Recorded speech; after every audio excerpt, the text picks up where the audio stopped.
casse. Viens, bois. En plein milieu du terrain, en plein cagnard. N'irait pas là un peu dans l'ombre? Bien comme il fait bien chaud dans les Antilles. Bon, salut, c'est le Captain. Dans cette vidéo, on va tout vous dire. Ça fait 9 mois qu'on n'a plus rien publié. On va vous dire pourquoi. Et c'est pas la raison. Pas pour... Ouais, non, vous pensez, c'est pas ça, 9 mois. On a vendu le bateau. Ça y est, c'est fini. Voilà, c'est fini. Si vous nous suivez sur les réseaux sociaux, vous avez certainement remarqué que je me suis laissé pousser la barbe. Non, les cheveux, bien sûr. Hop.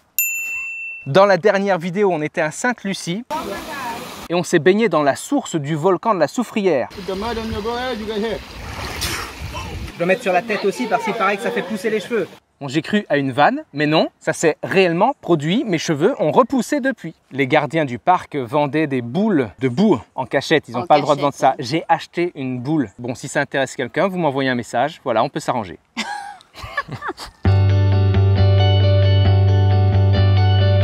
Vous l'avez compris, si on n'a plus rien publié sur phase 2 catamaran, c'est parce qu'on n'a plus phase 2, il a été vendu. Voilà. On va vous expliquer comment tout ça s'est passé dans les grandes lignes, parce que les personnes qui ont acheté le bateau n'ont pas souhaité spécialement participer aux vidéos, donc je ne vais pas aborder ce sujet. Néanmoins, on était à Sainte-Lucie, puis j'ai publié la vidéo de visite du bateau, et quelques jours après avoir publié cette vidéo, j'ai été contacté directement par une personne qui souhaitait acheter phase 2. Le problème, c'est qu'on est parti. On a laissé le bateau tout seul et on l'a confié à un broker, à un agent de vente de bateau entre-temps. Donc j'ai mis les deux personnes en relation et la vente s'est faite toute seule. Ça s'est super bien passé. Les personnes qui ont acheté sont très contentes. On ne les a jamais rencontrées. Non, je ne sais pas qui c'est. Je ne sais pas où se trouve phase 2 en ce moment. Je pense qu'ils sont encore en Martinique, mais voilà, ils restent dans les Antilles, ils continuent leur voyage.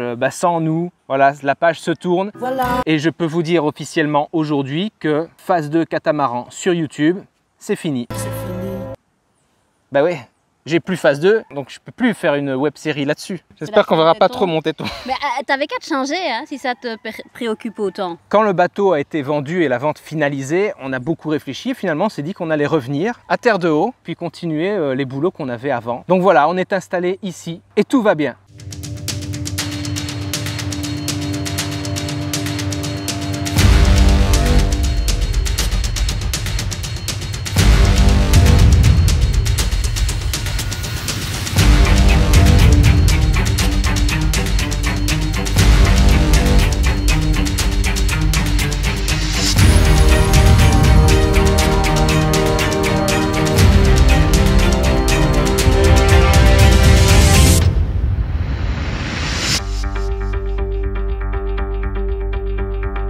Maintenant, j'aimerais vous dire pourquoi on n'a rien publié. Et je vais attendre 2 secondes parce qu'il y a un avion qui passe. On a le temps, hein, parce qu'il y a un mec qui tape sur un marteau là. C'est hyper dur de trouver un endroit calme ici. Ah, au Sainte, ouais. On a disparu d'Internet pour une bonne et simple raison. Parce qu'on n'avait rien à dire. Oui, on travaille, voilà. On mène une vie tout à fait normale ici. Il n'y a rien de spécial à raconter. Donc quand on n'a rien à dire, on se tait. On n'a plus d'aventure particulière à partager, quoi. Nadia travaille à la pâtisserie.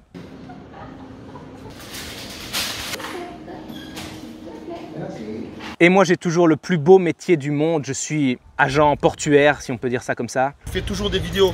Ben ouais. Hein? Tout le temps. Quand il se passe un truc qui concerne le bateau, je fais une vidéo. Toujours. J'ai fait une super petite vidéo en drone, donc j'aimerais bien vous la montrer. Voilà, une petite vidéo en drone, c'est sympa. Voilà, quand l'autre con aura fini de taper sur son marteau là. Ah voilà.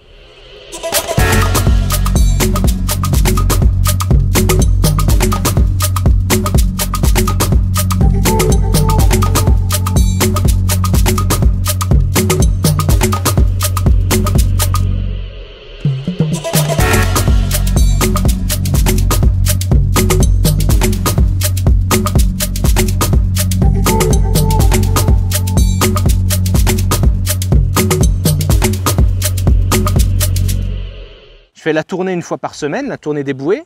Et Nadia, parfois, elle m'accompagne. C'est normal, c'est ma compagne. Qui t'accompagne? Donc pas, hein?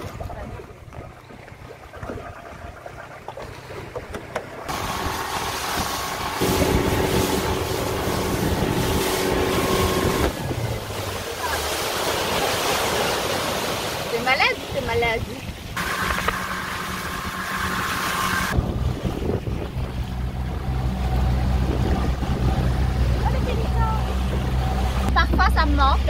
je préfère être à terre.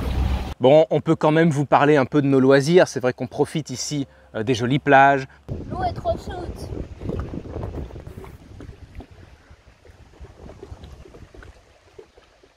Parfois, on va dans un hôtel manger le midi au Kanawa. Je sors chez moi.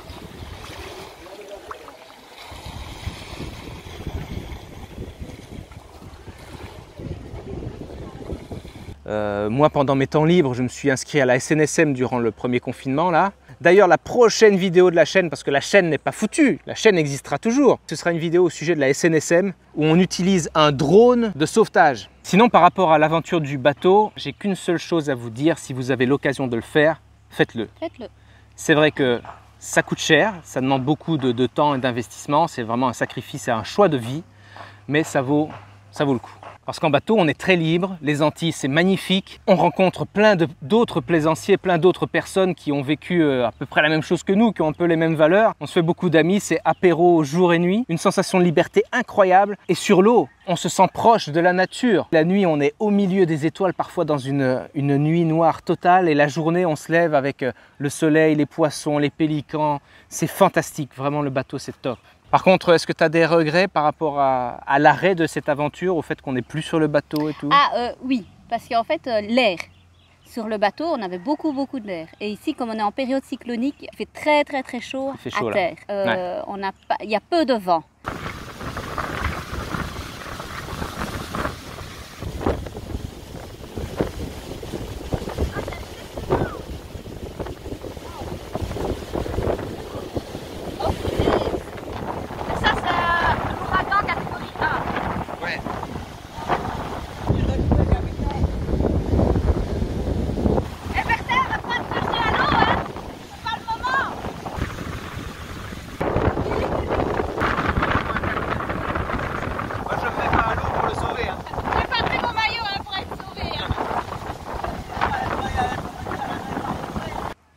Par contre, à terre, c'est beaucoup moins sympa que la vie en bateau, c'est sûr.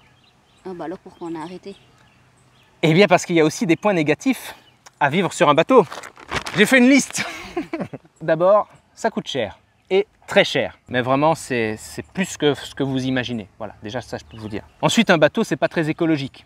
Même si on parle ici d'un voilier qui navigue soi-disant à la voile, ok, l'anti-fouling, les toilettes qui tombent dans la mer, tous les produits de nettoyage, la consommation de carburant, de l'annexe, du bateau lui-même, ce n'est pas écologique. Si on compare une maison avec les techniques qu'on a aujourd'hui d'énergie, basse énergie, tout ça, basse consommation, je crois qu'une maison consomme moins et pollue moins qu'un bateau. Ça, j'en suis convaincu. Et donc, ça ne correspond pas trop à nos idéaux de vie, quoi. Un bateau, ça pollue quand même beaucoup. Travailler à terre quand on vit sur un bateau, franchement, c'est compliqué aussi. Comme nous avons la nécessité de travailler, vivre sur le bateau et prendre l'annexe et aller à terre, les navigations sont difficiles aussi. Quand on a acheté au début, on voulait faire le tour du monde. Partir, canal de Panama, faire la Polynésie, faire l'Asie du Sud-Est et puis un tour du monde et revenir direct. Franchement, quand on a navigué un peu déjà dans les Antilles, bon, nous on n'est pas des grands navigateurs non plus, je ne veux pas faire des leçons à personne, il y a des navigateurs qui sont beaucoup plus expérimentés que nous, qui le font, mais nous on ne se sentait pas la force, les capacités et le courage de partir sur des navigations de 5 semaines non-stop en plein milieu de l'océan Pacifique et arriver à deux seulement et arriver à un endroit où on ne connaît pas.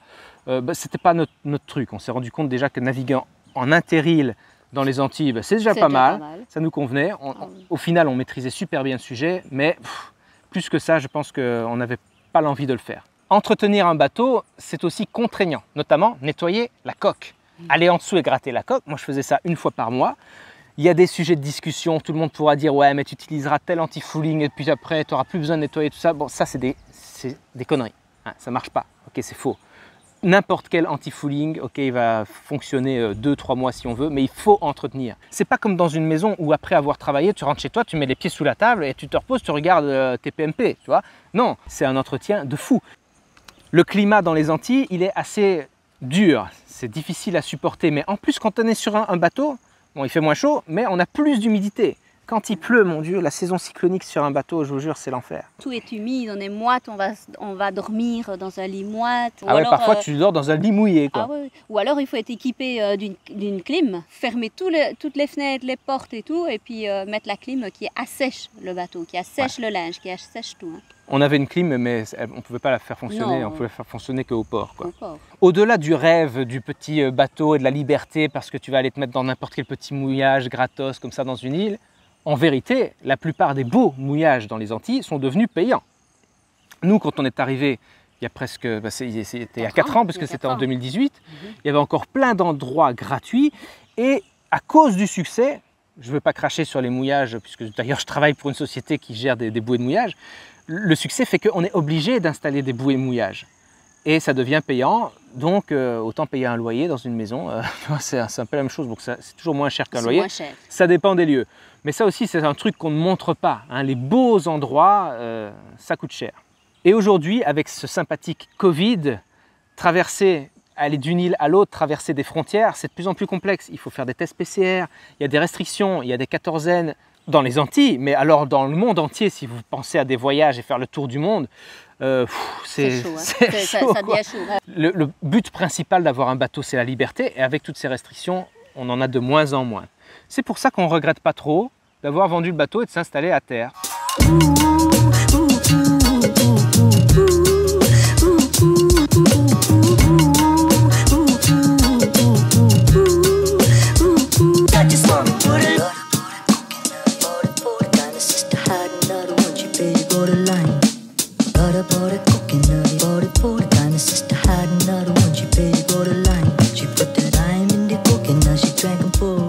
C'est moi sur la vidéo. Tout est bien qui finit bien. On est installé dans un vrai petit paradis, terre de haut. Il y a des Saintois qui nous ont accueillis chez eux comme si on était leur famille. Donc je leur remercierai jamais assez pour ça. La chaîne va continuer, mais je publierai des vidéos plutôt sur le nautisme, sur les drones, sur peut-être d'autres voyages qu'on va faire. Ce sera plus phase de catamaran, mais ça va continuer, donc abonnez-vous quand même. On finit par un super plan de drone pour vous montrer où on est installé. La folie.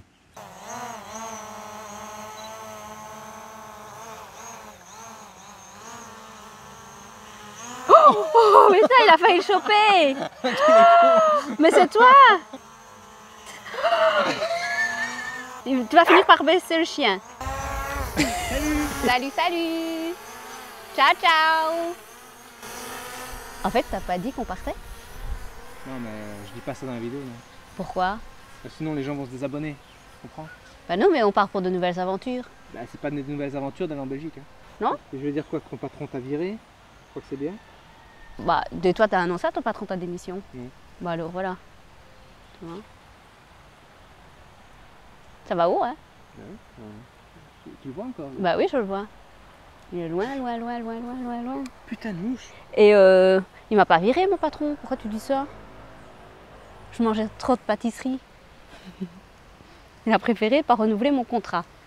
Je vais pas être viré. Par contre, il fait tout gris. Ouais, il fait tout gris.